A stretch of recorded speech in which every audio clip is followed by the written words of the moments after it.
ఇక తూర్పుగోదావరి జిల్లా రాజమహేంద్రవరంలో యువకులు కారుతో ఢీకొట్టిన ఘటనలో చికిత్స పొందుతూ వైద్య విద్యార్థిని ప్రియాంక మృతి చెందారు.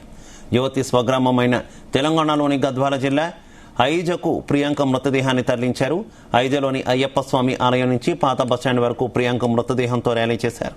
యువతి కుటుంబానికి న్యాయం చేయాలని నినాదాలు చేశారు. మంత్రి జూపల్లి కృష్ణారావు, గద్వాల ఎమ్మెల్యే బండ్ల కృష్ణమోహన్ రెడ్డి, అలంపూర్ మాజీ ఎమ్మెల్యే సంపత్ కుమార్ ర్యాలీలో పాల్గొన్నారు.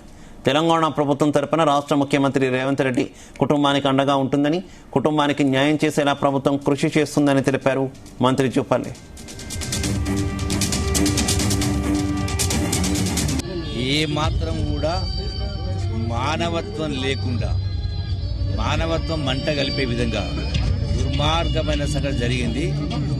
ఈ జరిగినటువంటి సంఘటన యాక్సిడెంట్ కాదు, ఇది మర్డర్.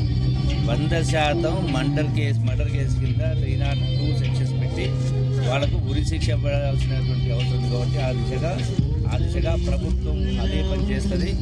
తెలంగాణ రాష్ట్ర ప్రభుత్వం కూడా ఆ కుటుంబాన్ని, ప్రియాంక కుటుంబాన్ని అన్ని రకాల ఆదుకునే విధంగా గౌరవ ముఖ్యమంత్రి గారితో మాట్లాడడం జరిగింది.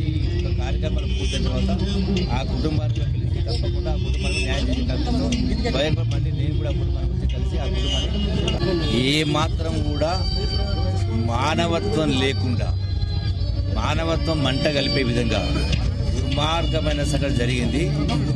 ఈ జరిగిన